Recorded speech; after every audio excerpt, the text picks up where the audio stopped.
irmãos e amigos em Cristo Jesus, feliz semana a todos. E aí, Jesus no coração, Bíblia na mão e Jesus no coração, amém? Oh, glória! Queridos, vamos aí para mais uma semana de estudo da Palavra de Deus. Lição número 9, reconciliação e esperança. Estamos aí quase terminando este trimestre, né? Faltando aí um mês para acabar este trimestre, né? Queridos, reconciliação e esperança. Que palavrinha, né? Que palavrinha aí bem desafiadora, né? Reconciliar quando duas pessoas estão aí com problemas conjugais, financeiros e etc. Né? Reconciliação.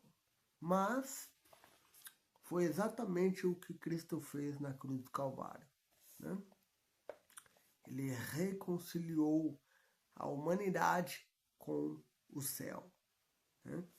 E o verso áureo que vai reger toda a semana é o seguinte: aquele que não conheceu o pecado, o fez pecado por nós, para que nele fôssemos feitos justiça de Deus. Amém? Queridos, reconciliação para haver esperança. Somente quando as coisas estão conectadas e reconectadas é que se pode prever um futuro mais promissor, né? Em todos os âmbitos da nossa vida, né? Quer seja no relacionamento marido-mulher, quer seja no relacionamento empresarial, né? No dia a dia de um trabalho, do trabalho na empresa, né? E assim sucessivamente, né? Somente por meio da conciliação e reconciliação, caso a conciliação fosse quebrada, né? For quebrada, melhor dizendo, é que poderemos haver esperança, né? Em união, em colaboração e tudo mais, né? E Jesus Cristo, ele fez essa ponte entre nós e o céu, né? Por quê? Porque os nossos primeiros pais, Adão e Eva, eles se tornaram, quando pecaram, amigos da serpente. Meus queridos. Infelizmente, até a morte de Jesus na cruz, toda a humanidade era amiga da serpente e inimiga de Deus. Mas quando Jesus nasce e começa seu ministério, vence Satanás no deserto, vence Satanás na cruz do Calvário, o jogo virou. Agora somos amigos de Deus e inimigos da serpente. Fomos reconciliados com o céu e, inevitavelmente, somos agora inimigos da serpente por toda a eternidade. Amém? Tu crê? Eu creio. Então comente aí, eu creio. Eu sou inimigo da serpente. Coloque aí nos comentários. Amém? Oh, glória! Então, meus queridos, nós fomos reconciliados para quê?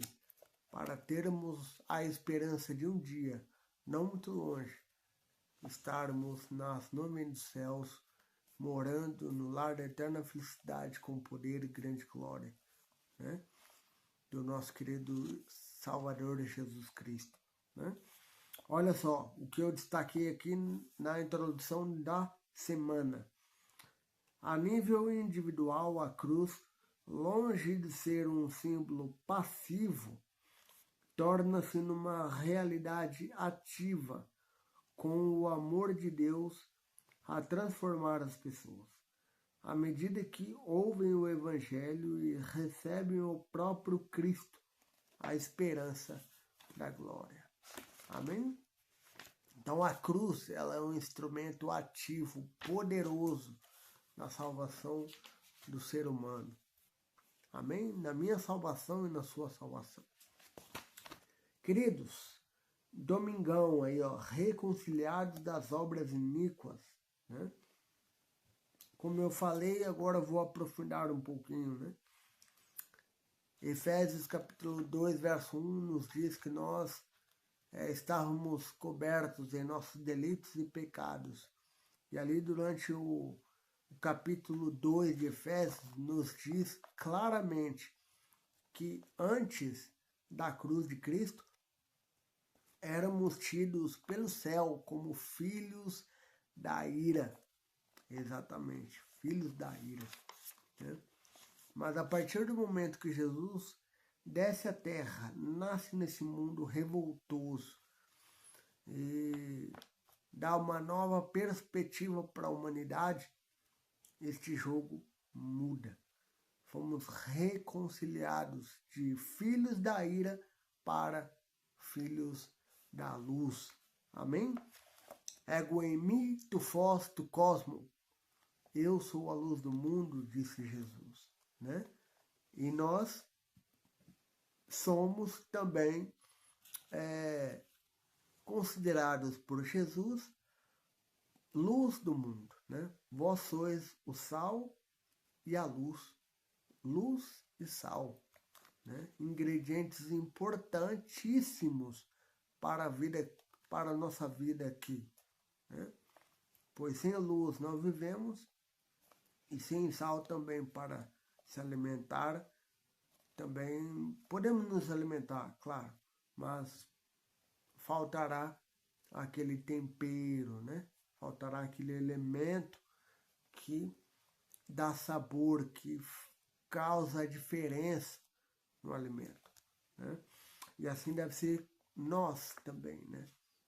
Nós devemos causar a diferença, né? Para o lado positivo da pregação do Evangelho. Né? Então aqui, ó, reconciliados das obras iníquas, ou seja, por meio da morte de Cristo, é que para sempre nós somos reconciliados com o céu. Né? E olha só, temos 3 perspectivas do Evangelho.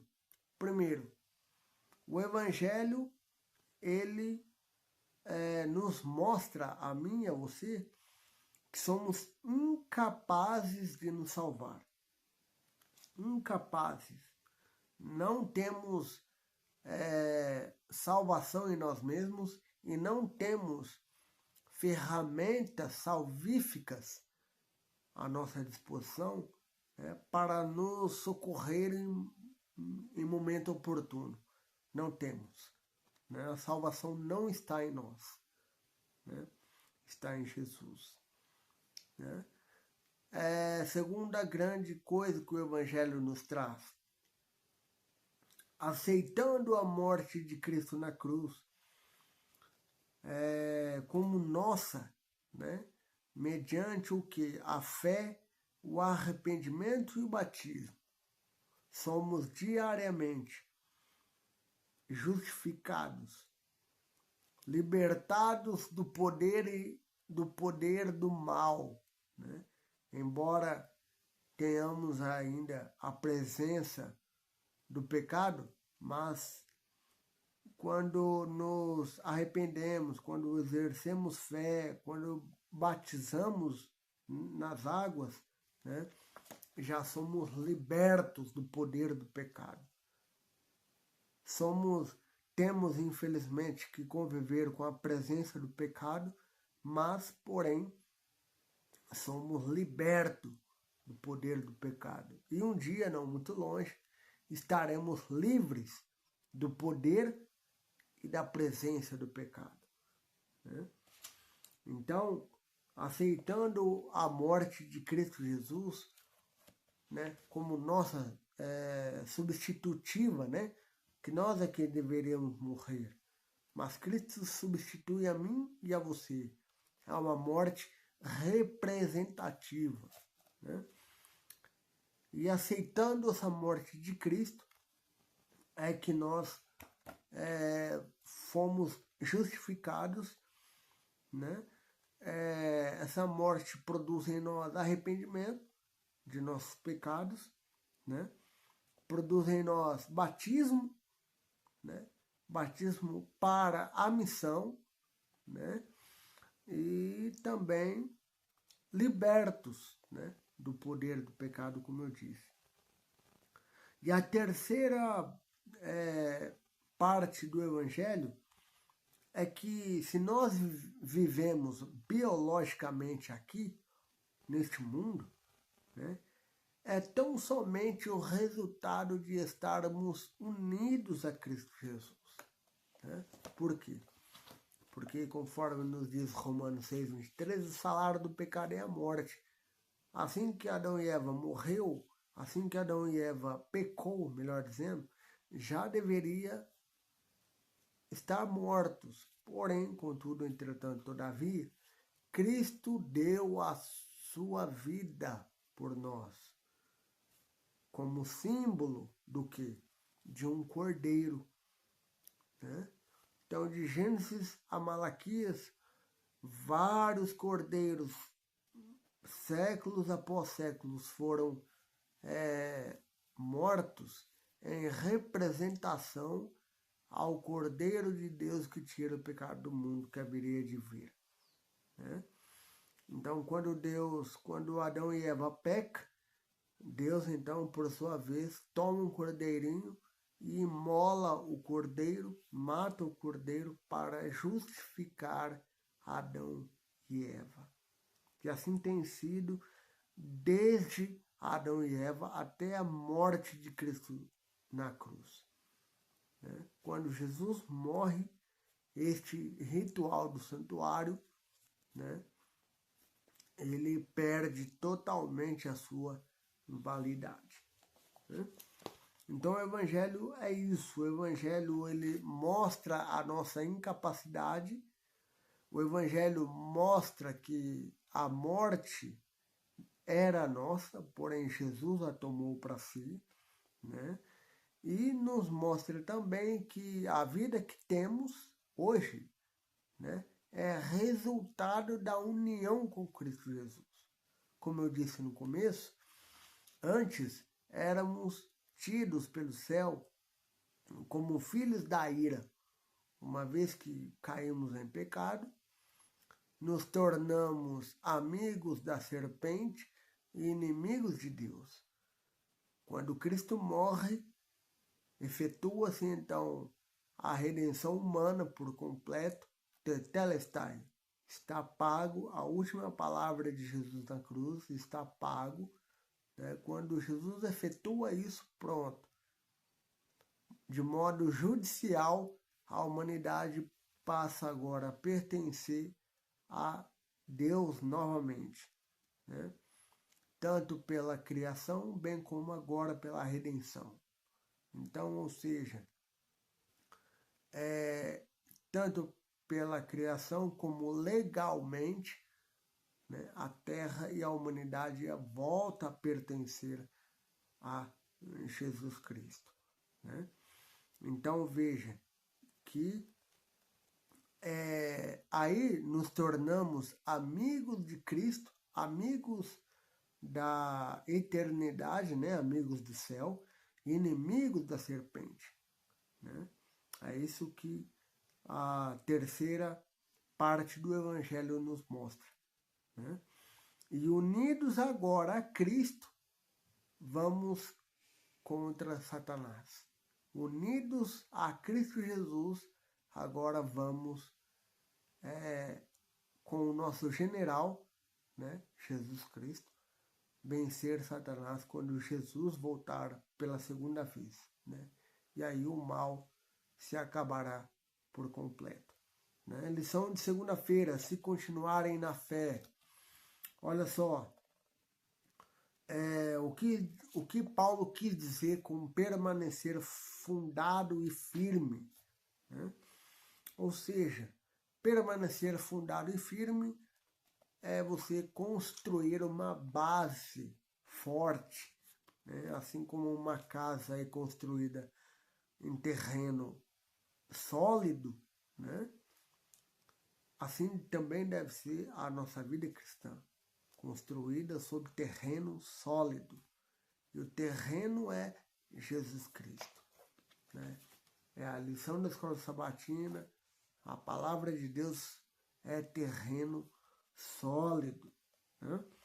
Ou seja, não podemos confiar em filosofias humanas, não podemos confiar em homens, não podemos confiar em superstições, não podemos confiar em ninguém. Somente confiar em Cristo Jesus, né? É o que nos diz a Bíblia em Atos, até anotei aqui, ó, Atos 4:12. Não há outro nome pelo qual importa que sejamos salvos, né? Então, toda a nossa vida cristã deve estar baseada na pessoa maravilhosa de Jesus Cristo, né? E, claro, obedecendo os preceitos que ele nos pede em sua palavra, né? Ou seja, fora disso, ou seja, qualquer tentativa de estabelecer aí um fundamento, uma base, sem a pessoa de Jesus Cristo, está afadada ao fracasso, né? E diferentemente do que diz os evangélicos de modo geral, né? Não querendo atacar ninguém, mas conhecendo um pouco da realidade deles, né? O que eles dizem? Uma vez salvo, salvo para sempre, né? Mas não é bem assim que funciona, né? A salvação bíblica cristã é a seguinte: uma vez salvo, salvo constantemente. Ou seja, você se salvou hoje, no sábado, se salve também no domingo. Você se salvou no domingo, se salve também na segunda. E assim por diante. Ou seja, aí é que está os três processos, né? Justificação, santificação e glorificação, né? E esse é o segundo estágio, santificação, todos os dias procurando se consagrar melhor, né? Então vamos lá, terça-feira, o plano eterno de Deus. Vamos lá que o tempo urge, né? Ou seja, mesmo Paulo em prisão domiciliar em Roma, né? Ele trabalhou fortemente por Cristo Jesus. Como? Por meio de suas cartas, ele acompanhava as situações das igrejas por onde ele estava anteriormente, né? Então, quando ele estava confinado na prisão, né, domiciliar, ele escreveu 3 cartas: Filipenses, Efésios e Filemon, ok? Então ele se dedicou aí a escrever essas 3 cartas. E um pouco mais tarde, né, escreveu 1 Timóteo e Tito, né? E na sua última prisão, né, quando ele, enfim, vai morrer pelo carrasco, a mando de Nero, ele escreve a segunda carta de Timóteo, né? Então, ou seja, enquanto Paulo tinha tempo de visitar as igrejas, ele visitava, cuidava dos membros, admoestava, advertia, passava recado, mandava sermão, né? Mas quando estava preso, o trabalho dele continuava em 2 frentes. pelo menos, né? Oração pelas igrejas e cartas sendo escritas, né? Deus inspirando o apóstolo Paulo e as cartas foram escritas, né? Então, um plano eterno de Deus é que, mesmo em meio ao sofrimento, Paulo fosse um instrumento nas mãos de Deus. E ele foi. Mesmo em nós hoje, em nossos sofrimentos, em nossa vida, né? Em nossa, enfim, né? Nós podemos ser grandemente utilizados por Deus. Basta você se permitir e basta eu me permitir como tenho permitido para a honra e glória de Jesus Cristo. Amém? Lição de quarta-feira, meu querido. Mistério de Deus revelado. Aqui, Paulo fala de mistério, né? A palavra mistério, né? Em Colossenses 1, 26 e 27, fala por 2 vezes a palavra mistério. E também Efésios 1, versos 7 a 10 e 3, versos 3 a 6, também fala de mistério. Aqui no caso, na minha visão, temos essa palavra mistério está envolvida em 2 coisas. Primeiro, mistério da piedade, ou seja, não sabemos como Jesus nasceu, né? Como foi a fecundação de Jesus, não sabemos, né? E outra, o mistério do amor que redime. Meu querido. Esse é o mistério do amor que redime. Nascer para salvar o ser humano. Não entendemos isso como gostaríamos, como deveríamos entender. Mas a Bíblia assim descreve o mistério do amor que redime, o mistério do nascimento de Jesus, né? Porque sem o nascimento de Jesus, toda a humanidade estaria fadada ao fracasso.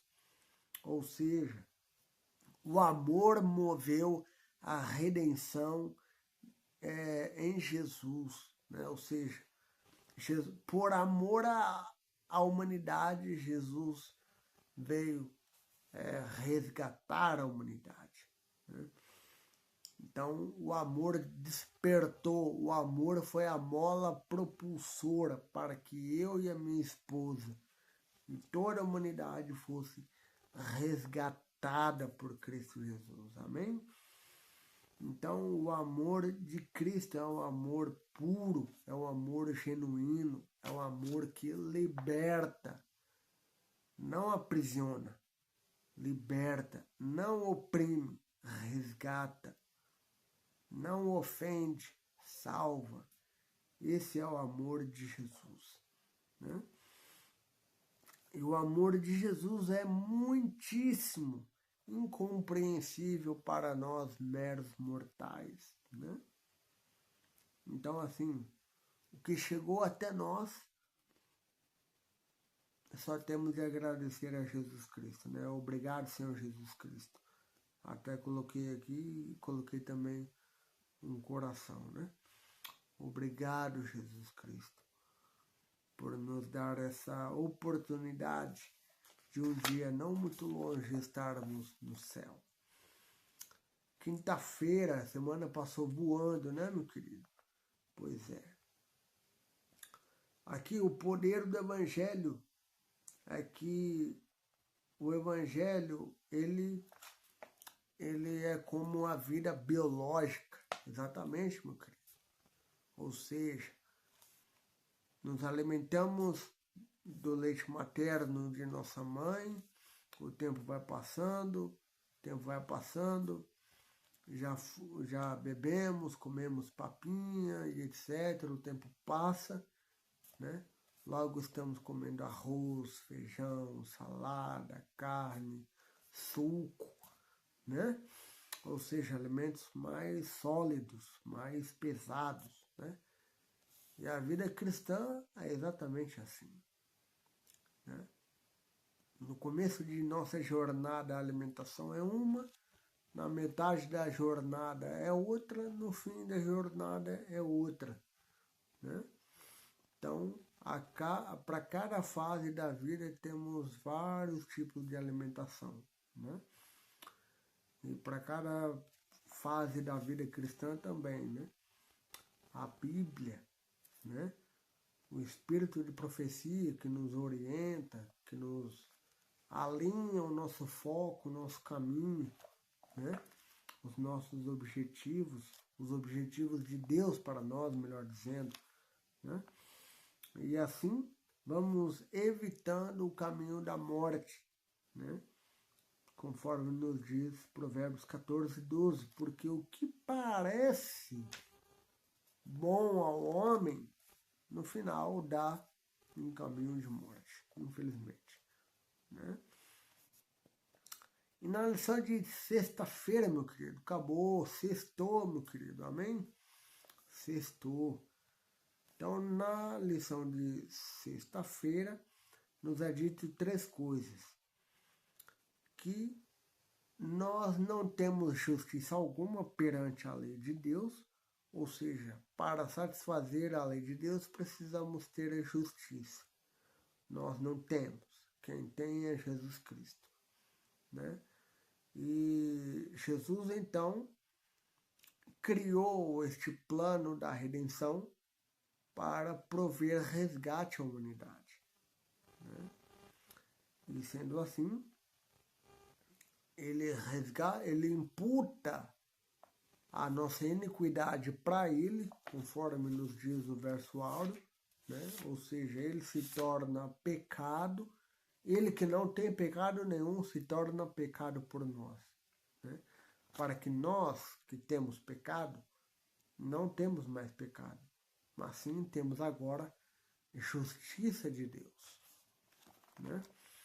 E a segunda coisa que a lição de sexta-feira nos coloca é que a mudança não é de fora para dentro, mas de dentro para fora. Ou seja, mudança de coração, mudança de mentalidade, mudança de propósito, mudança de vida, esperança, né? A nossa única esperança está baseada completa e irrevogavelmente na justiça de Cristo, que nos é imputada, né? E o terceiro aspecto que a lição de sexta vem nos trazendo é que, essa eu vou ler, esse parágrafo eu vou ler porque é curtinho. A luz que me foi dada tem acentuado deveras que muitos hão de sair de nós, dando ouvidos a espíritos enganadores e a doutrinas de demônio.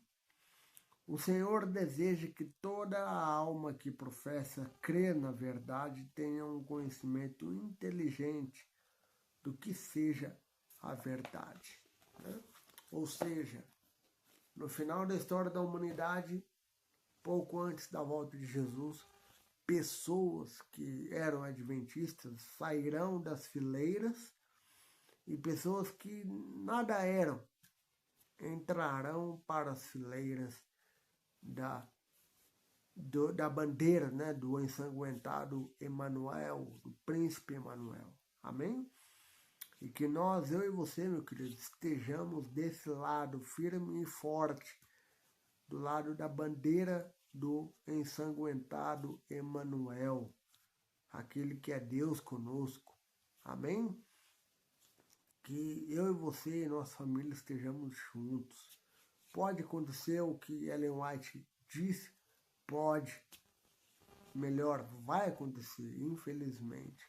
Mas que o Espírito Santo nos ajude diariamente, né, para que não seja nós a sairmos, mas sim que nós fiquemos e recebamos as outras pessoas que virão de outros apriscos para o aprisco do bom pastor. Amém? Vamos orar? Querido Pai, obrigado, Senhor, por essa semana maravilhosa que tivemos. de estudo, de aprendizado, que possamos nos dedicar sempre a Ti, Senhor, para que possamos, uma vez reconciliados, agora temos esperança, né? Justificados, pois, mediante a fé, temos paz com Deus. Romanos 5, 1.